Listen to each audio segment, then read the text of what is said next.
Troy Nehls, you're the member of Congress. Trever Nehls, you want to be a member of Congress. You would set history becoming the first identical twins, if you're successful, ever to serve in Congress. Why do you want to do that?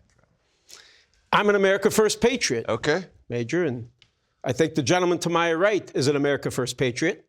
So we want to continue to support the president and his America First policies, and I'm uniquely qualified to do that. Why?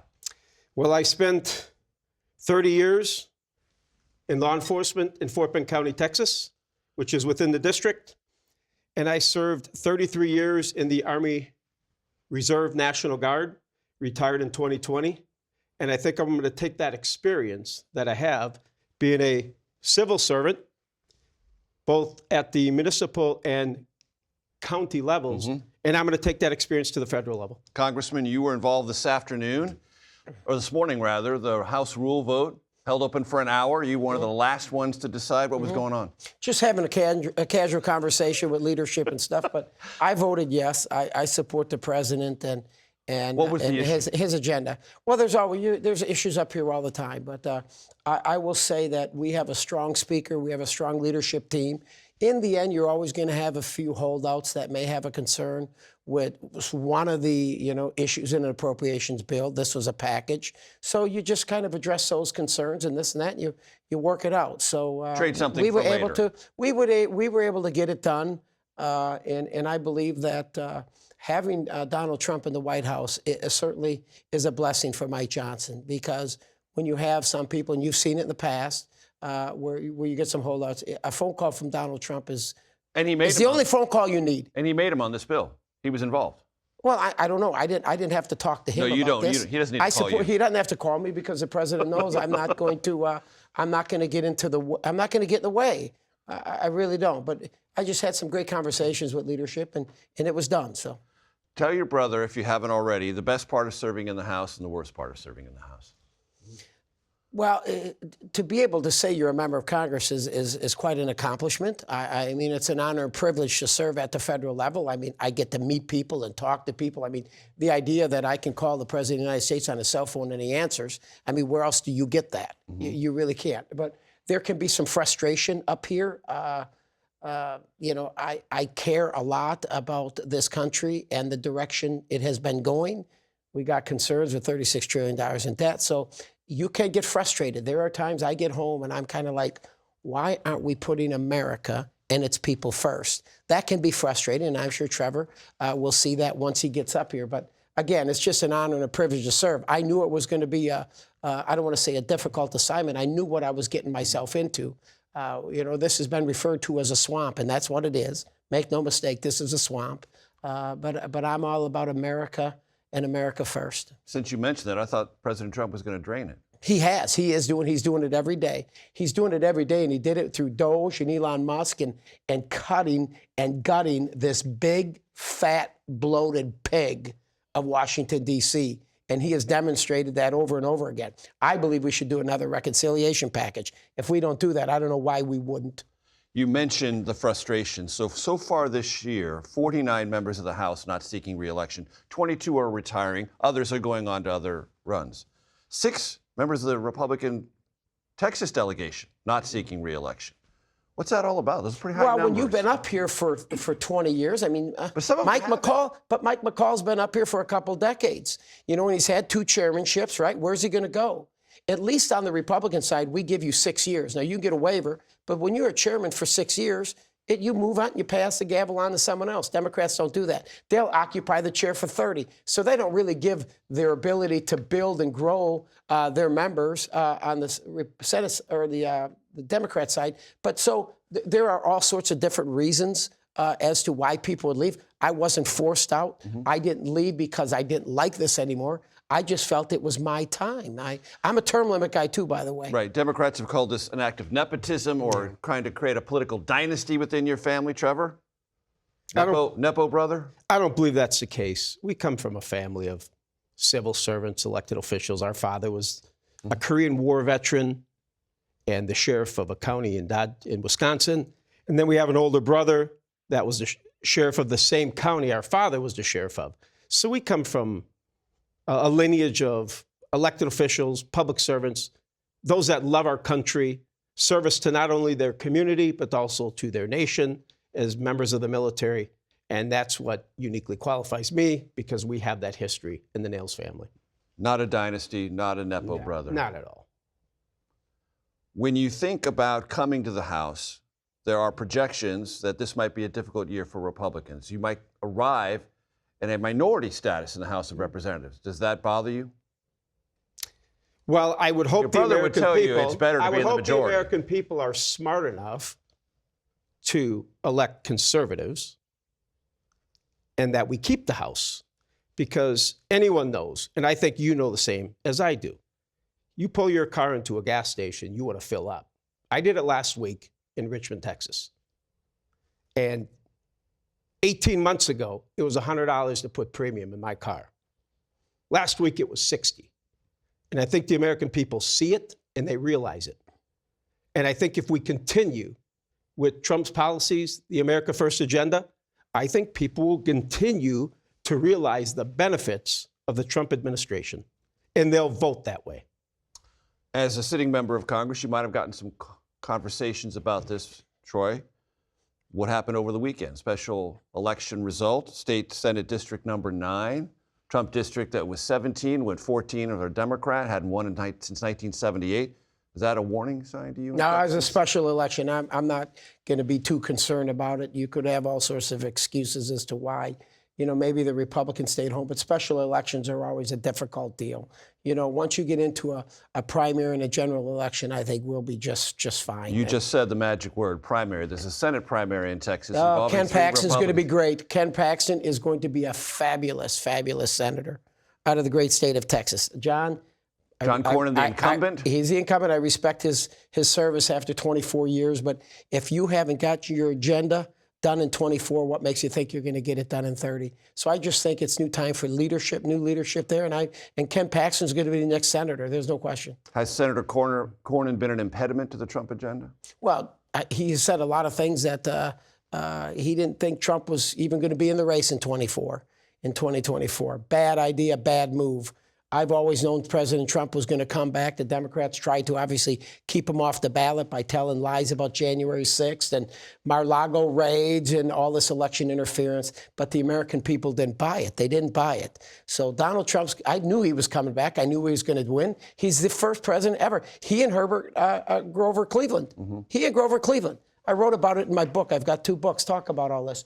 But the fact of the matter is Donald Trump came back, and quite honestly, it's driving the Democrats nuts. You ask my brother about the minority in the House. Mm-hmm. If we lose the House, I think the Senate's okay. We lose the House, it will be catastrophic. Everything will stop. The successes that we have seen in the past 13 months, and they're monumental with the One Big Beautiful Bill, with tax cuts permanent, all the great things, the southern border, reducing crime, taking out Maduro and all these other guys that are killing the American people with fentanyl and everything. It is incredible. But the boss, Donald Trump, needs 4 years to accomplish that. He needs 4 years. If we lose the House, he'll have 2 years. Everything then will have to be done through executive order, which is going to be challenged, and we'll have impeachment after impeachment after impeachment. It will cripple America. Trever, are you also on the Ken Paxton bus? Yes. Okay. You mentioned 2028. Any thoughts on who should succeed President Trump? I tell you what, I've been in some briefings and this and that. I tell you, now in 2016, I wasn't necessarily a Marco Rubio fan. I mean, young guy, but he did quite well. I mean, he pretty teeth, stayed all that other stuff. Yep. He, you know, a lot of people, my wife voted for him in 2016. She did. She goes, I like this guy. I said, why? Nice hair and everything. But I will say this, that man has had 10 years now. And gone through kind of a transformation over the course, from where he was. Let me tell you something. That's an impressive fella. That's an impressive guy. And his portfolio, his CV, his resume is very, very impressive. And I think he would be one hell of a commander-in-chief. I really do. Have you conveyed that to the vice president? I'm not going to get into all that. But I listen, there's nothing the matter with J.D. Vance. I mean, he's a rock star, too. He's doing. But the thing about it is, we should be so proud on the Republican side that we have a very deep bench. They don't have a bench. They have to come up with Camel and Tim Walz. Let me ask you this. Texas went through the redistricting process this year. There are some analysts who wonder if the Republicans are going to be able to win the 5 seats that were redrawn. How do you feel about that? Congressman? No, we'll win all 5. You'll win all 5. We'll win all 5. There's no doubt in your Oh, mind. Hakeem is out there saying they may not win 3, Hakeem. That's just, you talk too much. We're going to win all 5. We're going to win all 5. There's no Do you question believe in about the net of this election midterm, the redistricting nationwide will be kind of a wash? Or do you think it will be a significant victory or benefit for Republicans? Texas had to do the redistricting because they were in violation of the Voting Rights Act and all that other stuff. So we had to do it because it was the right thing to do. Now, some of these other states are doing it for purely political purposes, like Gavin Newsom. That's what he's doing. We did it because it was the right thing to do because we were in violation of the Voting Rights Act. But Gavin Newsom is doing it just so he can be president one day. When the dust settles, do you think it will have been this redistricting process nationwide? A significant net Well, I don't gain for know. Am I a Republicans? little You don't upset know. with Okay. Indiana? I could be a little upset with Indiana, but I think Florida's going to could do it now. I just think we did it for the right reason, right? Mm-hmm. And then all of a sudden, now you got Gavin Newsom and others doing it for purely political purposes because he wants to be their nominee in 2028. That's what he wants to be. And he was successful in getting it to a referendum. It was. Trevor, if you're elected, will you occupy his old office? That's a great question. I know it's a lottery. tell Believe you, me, I know wouldn't how the have to- system works. wouldn't But have to do a but- lot. But I think you historically could say, I've got a claim on this office. Well, that's why I was holding up the rule vote. I said, listen, so my brother's coming up. He's got to have my office. They were thinking about it. Yeah, got it. I would love to occupy his office. Mm-hmm. Let me ask you this. You're identical twins. Is there anything different about the two of you? Or what is most significantly different about the two of you? I think there's very little difference between him and I. In fact, I wish I was him. And I want to be just like you. And I have to tell you this. I think you're a good-looking dude, You're quite too. handsome, too. You are good-looking. You are handsome, too. Wait a minute, But very little difference. you said he's got more crow's feet than you. Well, he does look a little I had- older, but then I had- again, he's been in D.C., the swamp. I had for a the few last years 5 of Nancy and stuff. I mean, there's some wear on this, you know. Now, let's look back at this 5 years from now. Okay, right. You might have the Yeah, crow's feet by then, too. Probably. Do you think of yourself, if you come to Washington and are successful, as someone who will set their own term limit for I'm in yourself? favor of term limits. 6 years? 8 years?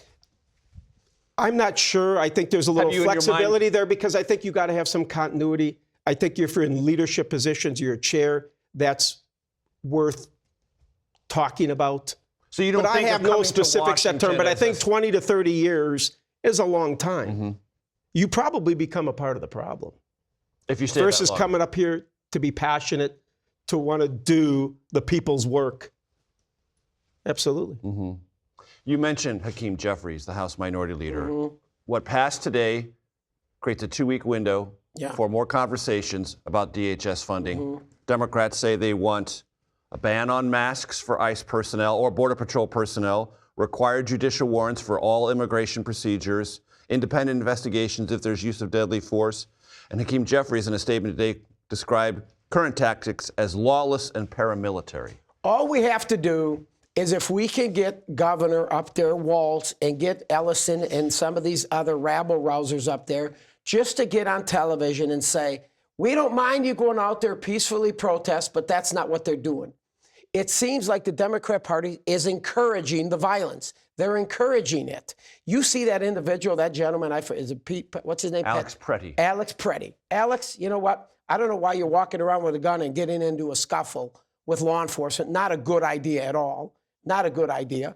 You saw him a couple weeks prior to that, spitting at law enforcement and kicking the back, kicking the vehicle. I'm like, that is not a peaceful protest. But that guy is probably just listening to his leaders. He's listening to individuals like Waltz and others saying, go out there and be an obstructionist. Don't allow ICE. ICE is the Gestapo. They're the bad people. Shame on them for what the Democrats have done on trying to paint our law enforcement officers who have one job, to enforce our immigration laws, which is the federal government's responsibility, and turning these guys into some type of brutal, brutal thugs. They're not. They're out there protecting their families, and they have families at home just like the Democrats do, and they want to get home safely. 2 quick questions on that, since you raised some of the specifics about Alex Pretty. You would acknowledge he had a legal and constitutional right to carry that Don't weapon, disagree with that at all. and that there's no constitutional prohibition about bringing a concealed carry weapon to a protest. I don't have any issue with that at all, but knowing that you have a gun, the last thing you want to do is get into a physical altercation with law enforcement. What the hell? That was dumb. Obviously, he can't talk about it today, but that was dumb. And secondly, if in the instance you described about kicking in the back tailgate, he should have been arrested, not shot, right? I don't think he was shot the day he was kicking No, the but I'm tailgate. saying with that on video, he could have been arrested for that offense. I don't know. They show the video just for a few minutes. I don't know what happened in the end, if he was placed under arrest or not. I was don't know. not. That's my only point. Well, I'm assuming that Something was short of- probably every day. Something They said short of if we- shooting him could have been done. Well, they probably said if every day we arrested somebody that spat at us or kicked our car, that's all we would be doing is arresting people. So I don't know the specifics. All I know is what you saw on tape with him spitting at law enforcement and then him kicking the back of that car. I mean, is that what, I mean, was he taught that? Did his parents say, this is what you need to do when you grow up to be an adult? Go in there and be a rabble rouser. Go out there and raise hell and get into physical altercations with our federal law enforcement. Oh, by the way, when you go to a rally, you have a right to carry a gun. Thank goodness for the Second Amendment. But then get into a physical confrontation with law enforcement. That wasn't a smart move. I would encourage any of your viewers, do not go to a rally or don't go to any type of ICE event. You know, go out there and peacefully protest. If you have a gun, fine. But you don't need to get in physical altercation with ICE or law enforcement. I don't care where you're at in this country. Would you, if elected to Congress, Trevor, change anything about Trump administration immigration enforcement? No. Completely satisfied. Satisfied. And when you look at polling data that suggests there is some pullback from the support that President Trump began his second term with on immigration, what does that Well, I don't tell know you? where that support is. What support specifically is that? Because everyone I talk to in Congressional District 22 appreciate the president. They love him. And this particular approach? Absolutely. Got you. Let me ask you this, because you're identical twins and I'm looking for points of difference. What is your favorite movie and what is your favorite movie? He's going to say the same thing. We write this down, I guarantee it'll be the same one. No, probably not. My favorite one, I haven't seen it yet. Melania. My favorite movie is going to be Melania, and I haven't seen it yet. Wow. Okay. You got a wide open lane here, Trevor. The Outlaw Josie Wales. Okay. Favorite book? The Big Fraud and Borderless by Design. I wrote them both. I think you wrote them both. Yeah. Okay. You're going to have to do better than that. The Big Fraud and Borderless by Design. Oh, okay. Man. Favorite music? Oh, it's Neil Diamond. Neil Diamond. Without a doubt. You could do this for 20 minutes. Yeah. If we want, let's go. All right. Since you both said that, favorite Neil Diamond song? No, keep it PG. Favorite Neil Diamond song? I like He Ain't Heavy, He's My Brother. Absolutely. Not his song, though. I don't care. He sings it. Okay. It's great. Yes, absolutely. Okay. Trevor? Yes. Troy? It's been a pleasure. You're going to be Thank you. great. When you get down to Texas, look us up. That won't be difficult. It's